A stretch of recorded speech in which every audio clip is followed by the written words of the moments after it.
break on the HAN network. I'm Kate Czaplinski. It's our last time in studio for a couple of weeks as we prepare for our fall FTX tour. But we have the latest news for you today, including Stamford police asking for help identifying a pedestrian who died Thursday night. We also have a look at our top stories of the week. Frank Granito will have your forecast and a Nutmeg sports update. And Donald Lang joins us later to take a look back on this day in history. But first, the Stamford Police Department is investigating a fatal motor vehicle versus pedestrian crash that occurred on High Ridge Road near Olga Drive at 11:25 Thursday night, and they're looking for help identifying the victim. A 2008 Toyota Prius was traveling northbound on High Ridge Road, and a pedestrian was crossing High Ridge from west to east near the Burger King restaurant. The Toyota struck the pedestrian, who was not within a crosswalk at the time, and the pedestrian suffered severe injuries and was pronounced dead at the scene. Now, the pedestrian was not carrying any identification, and Stamford police are asking for help in identifying him. He's an Asian male between the ages of 60 and 70 years of age, with gray hair, medium length, and a receding hairline. Police say he's about 5'4" to 5'7", weighing about 140 pounds. He was wearing a blue button-down short-sleeve shirt over a brown button-down shirt, red pants, and gray and blue Asics sneakers. He was wearing a white-faced Timex watch on his left wrist and a blue latex glove on his right hand. Now, the operator of the Toyota is a 65-year-old Stamford resident who stayed at the scene and is cooperating with the investigation. Anyone with information is asked to contact Stamford Police at 203-977-4712. And a 68-year-old Danbury man is dead following a two-car crash on Route 7 near the intersection of Old Mill Road in Wilton. This happened Wednesday around 8:30 p.m. Police said a 2008 red Toyota Corolla four-door sedan operated by 68-year-old George Najam from Danbury collided head-on with a 2013 white Toyota Sienna minivan operated by 48-year-old Gloria Jimenez Aviles from Stamford. Now, the collision occurred in the southbound lane. Responding Wilton officers found Najam trapped in his vehicle and without a pulse. Najam was extricated from the vehicle by responding fire services from the Wilton Fire Department, Georgetown, and Georgetown and Wilton EMS. Najam was taken to Norwalk Hospital, where he later died. Jimenez Alvarez suffered a non-life-threatening leg injury and was taken to Danbury Hospital, where she was later released. That crash is currently under investigation, and any witnesses to the crash should call the Wilton Police Department at 203-834-6260. In other news, a Samaritan man has pleaded guilty to one count of sex trafficking, which took place between late 2014 and November of 2016. Hearst, Connecticut media reports that 36-year-old Carlin Davis recruited, harbored, and transported three females who were 14, 15, and 16 years old at the time to engage in commercial acts. Davis used the website Backpage.com to advertise the minor victim services, and he transported the teens to various Connecticut hotels, including some in Meriden, Milford, and Hamden, where they engaged in prostitution. Now, Davis has been detained since his arrest on related state charges on December 9, 2016. The judge has scheduled sentencing for November 14th, where Davis will face a mandatory minimum term of 10 years in prison and a maximum term of life imprisonment. He has agreed to pay restitution to the minor victims, and that matter is being investigated by the Connecticut Human Trafficking Task Force, the FBI, and the Meriden Police Department. And Norwalk police located and arrested two burglary suspects Thursday they say were wanted by Darien police. Now, after hearing the Be on the Lookout or BOLO announcement for the vehicle, two officers spotted it traveling in East Norwalk. They quickly stopped that vehicle in Liberty Square, taking the suspects into custody. Those male suspects were turned over to Darien police, who had responded to the scene, and you can look for updates on that story at DarienTimes.com. Now, there have been two separate black bear sightings in the Greenwich area over the past few days. The Greenwich Sentinel reports that on August 12th, a North Castle police officer spotted a black bear in the area of Middle Patent Road, just north of the Connecticut state line in New York and bordering Greenwich. Then on August 14th, a contractor working at a private residence on a Cat Rock Road in Greenwich reported seeing a black bear as well. Now, the Greenwich Police Department say no contact was made with the bear during either incident, and Greenwich Animal Control Division decision was advised. Now, according to the Department of Energy and Environmental Protection in Connecticut, residents should never feed bears. They should also take down, clean, and put away any bird feeders by late March, as well as storing those feeders until late fall. You should also clean up any spilled seed on the ground and store your garbage in secure, airtight containers inside to avoid any contact with bears. And a Milford man was arrested August 16th for reportedly yelling obscenities and spitting at construction workers on Bridgeport Avenue.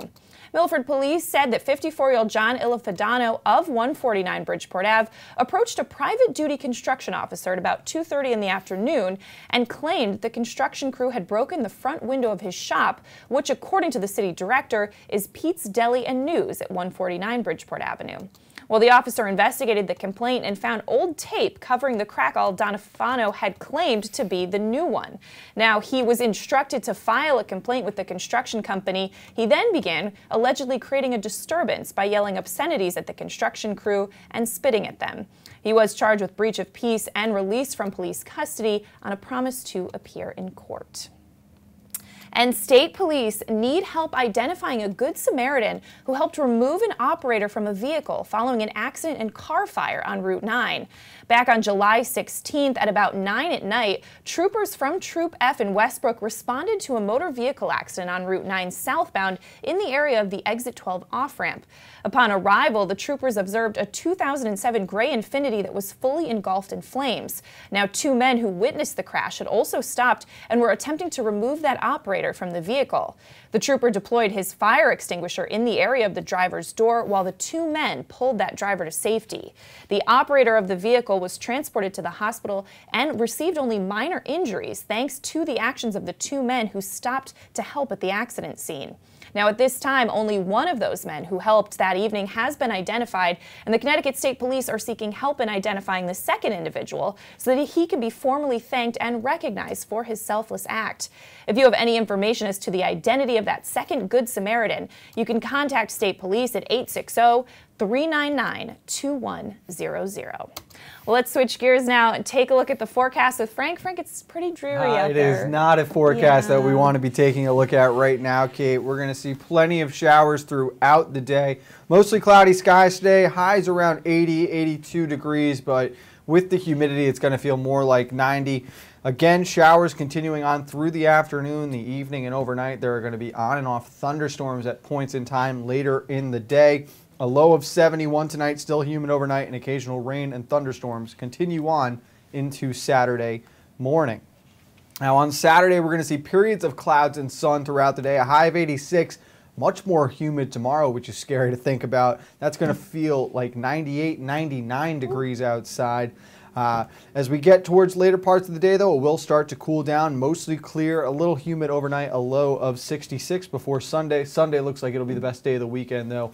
Mostly sunny out, nice conditions, a high of 84, and that's what the number is going to feel like. Clear skies overnight on Sunday and a low of 63 heading into the start of next week and our FCX tour as well. All right. Thanks so much, Frank. Well, we are going to step out for a break. When we come back, Donald Engel will take a look back on this day in history. Frank has your Nutmeg Sports Update, which includes an update on Wish Kid Ben McFadden's experience in Seattle. And we have some more local news coming up after this.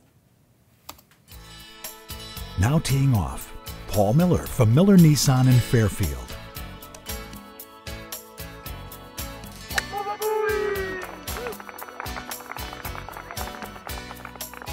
Excuse me, Mr. Miller. What about my new Sentra? Right now, lease a 2017 Sentra S for only $97 a month. He is never going to retire. Things are heating up this summer. See some of the world's best tennis players at the Connecticut Open presented by United Technologies. Enjoy food trucks, entertainment, and special events throughout the week, August 18th through the 26th. Get tickets at ConnecticutOpen.org. School's out, the weather is hot, and the fish are biting. Whether you're heading to the beach or out on a boat, stop in at the dock shop before you go to fill your beach bag or tackle box with everything you'll need for fun in the sun. A new beach cover-up, some sunscreen, or just some bait, the dock shop has you covered from either location. 51 Tokenique Road, Darien, 609 Riverside Avenue, Westport. And yes, you heard that right. Bait is now available in Darien and Westport. The Dock Shop, 51 Tokenique Road, Darien, 609 Riverside Avenue, Westport, DocShop.com. Want a new experience in car buying? No aggravation, no confrontation, just answers to all your questions. Scap Chrysler Dodge Jeep Ram. Car buying the way you want it to be. With one of the largest selections of new 2- and 4-door Jeep Wranglers available, we are Connecticut's Wrangler headquarters. Located in Fairfield, Connecticut, we're easy to get to. Just 2.5 miles off the Merritt Parkway, exit 44 via Route 58 South. Save thousands right now at the Summer Clearance Event. Now through August 31st.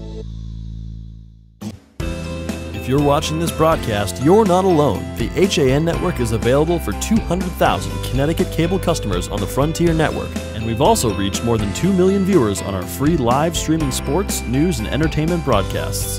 To reach our rapidly growing audience, contact Advertising Director Jessica Murrin at 203-273-7312 or email jessica@han.network. Welcome back to this August 18th edition of your coffee break on the HAN Network. Let's take a look back on this day in history with Donald Eng. Don. Well, Kate, sometimes when an empire falls, it's sort of a slow collapse, and then sometimes you just know the moment when it happened. First, though, we go back to 1868. During a solar eclipse, French astronomer Pierre Janssen discovers helium in Madras, India.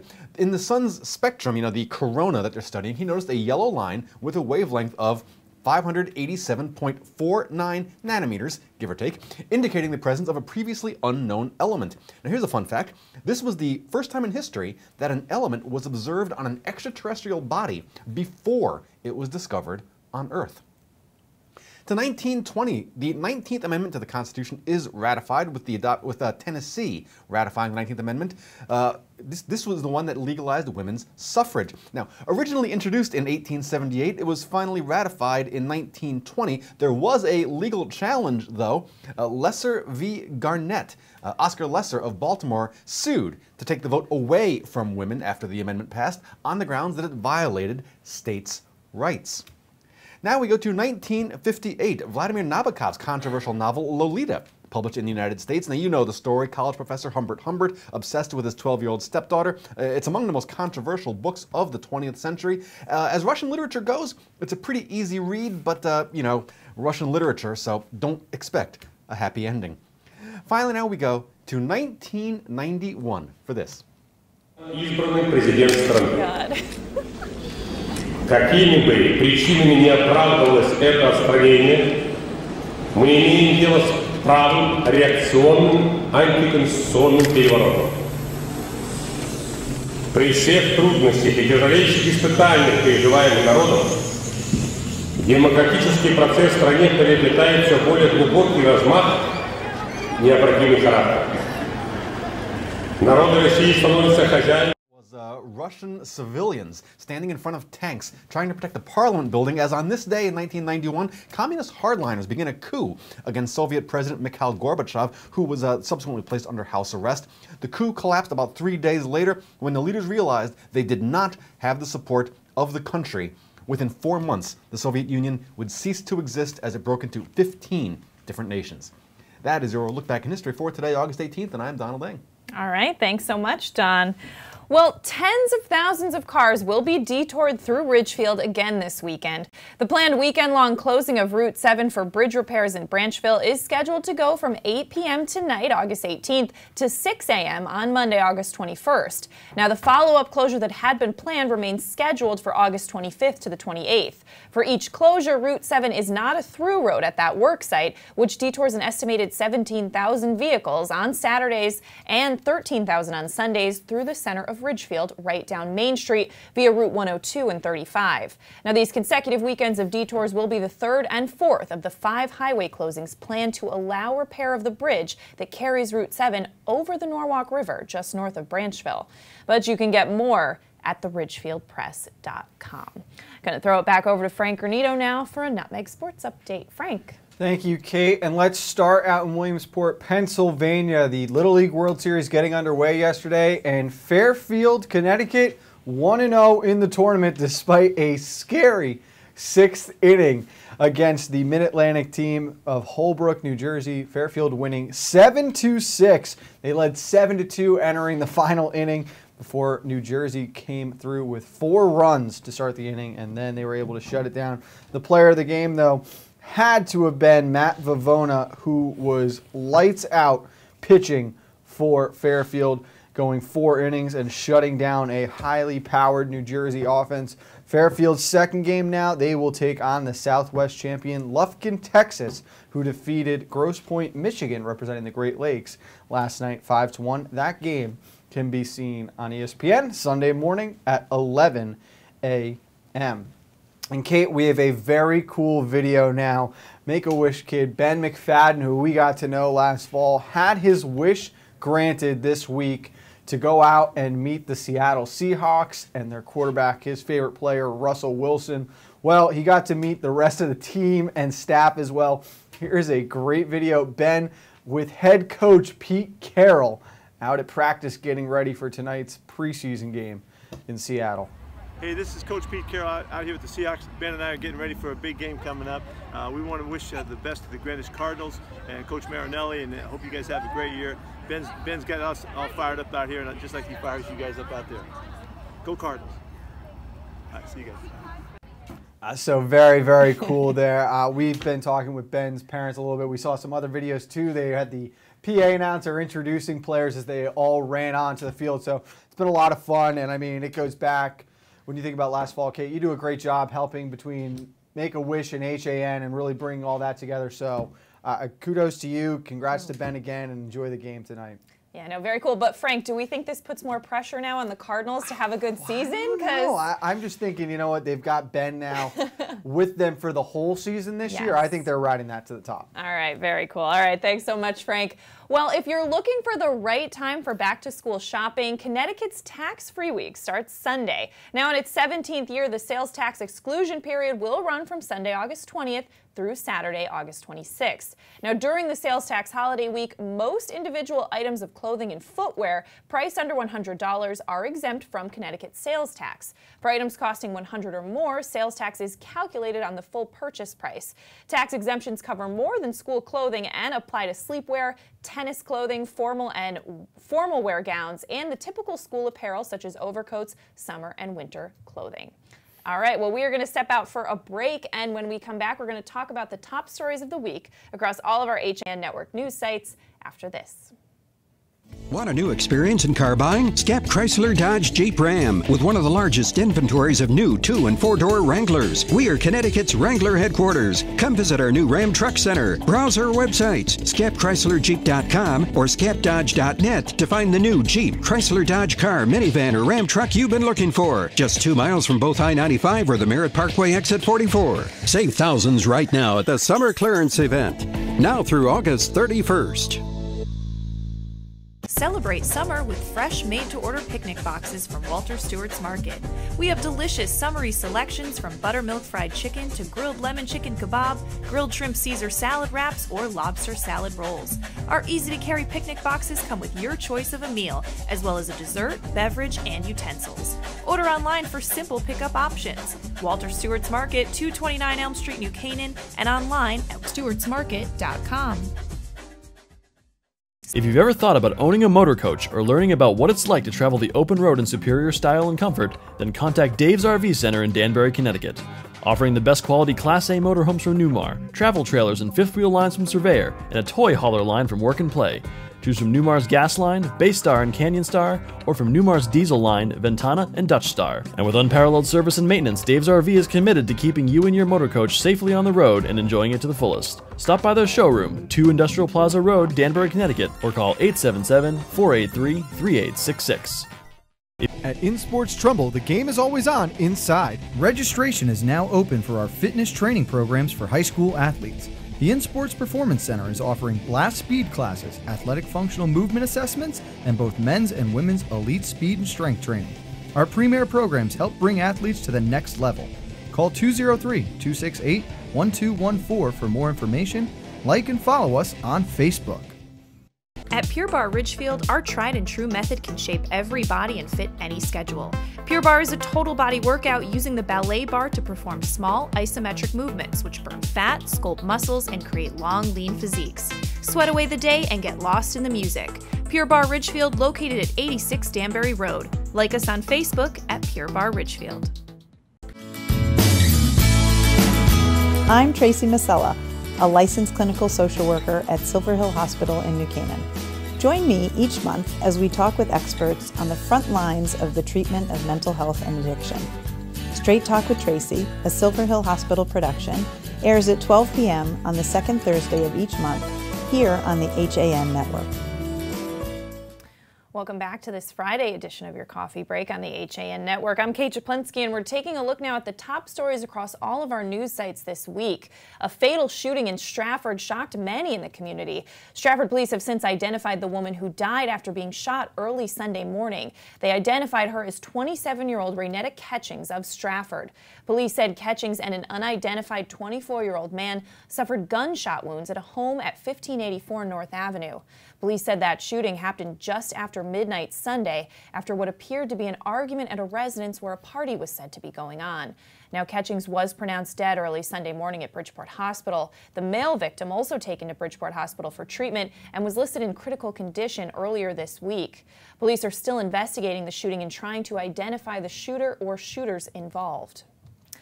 And another top story this week was about an alleged thief who came up with an elaborate plan to steal a woman's purse. Shelton police are looking for help identifying a woman they say stole the purse of a shopper at TJ Maxx. This happened on July 27th. A 64-year-old Shelton woman was shopping at TJ Maxx on Bridgeport Avenue, and while shopping, the woman was approached by a Hispanic female who asked if she would try on an article of clothing for her because she had the same figure of the person that she was buying it for. Well, the victim agreed and tried on the clothing for the woman, but when she exited the dressing room, she discovered her purse was stolen from her shopping cart. Later that day, the victim discovered over $4,000 worth of charges on her credit card at an Apple store in the Trumbull Mall. If anyone recognizes the woman in the photograph, they're urged to contact Shelton Police at 203-924-1544.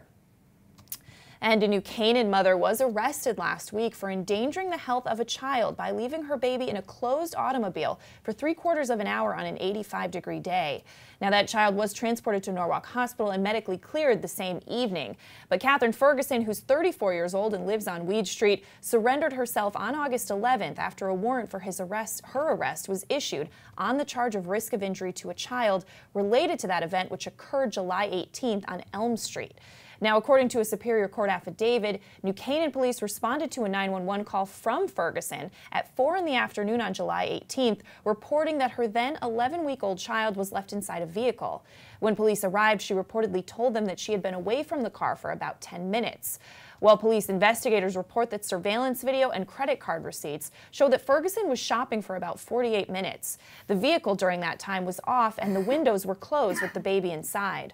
Well, from speaking with a social worker at Norwalk Hospital, police learned also that Ferguson stated she had errands to run, decided to take the infant with her, and then forgot the child was in the car because it fell asleep.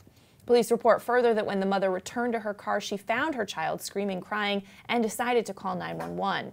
There's more on that story at ncadvertiser.com.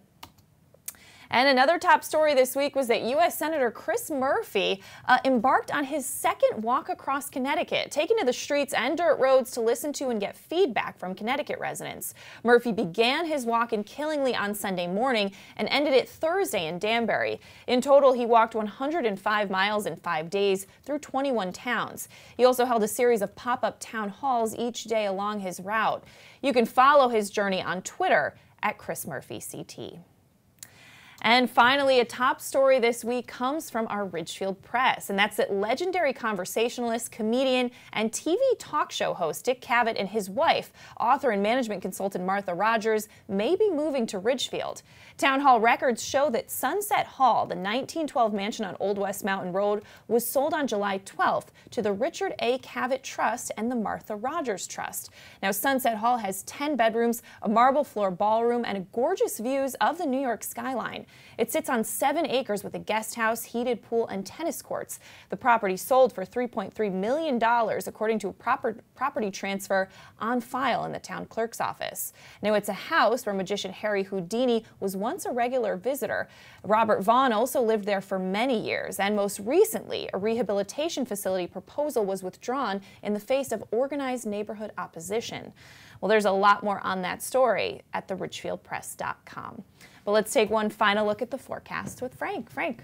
All right, Kate, we're looking at a couple of humid days coming our way. Be on the lookout today, though, and make sure you have your umbrella ready. We are going to see on and off periods of heavy rainfall all day long. Right now, it looks like we've caught a little break, but there are more showers on the way. Highs around 82 degrees today. It's going to feel more like 90 with the humidity factor in, and there is a chance for some afternoon thunderstorms that could carry into this evening and overnight and all the way into Saturday morning. Looks to be periods of clouds and sun tomorrow, high of 86, but very, very humid. That number is going to feel more like 98 or 99 degrees.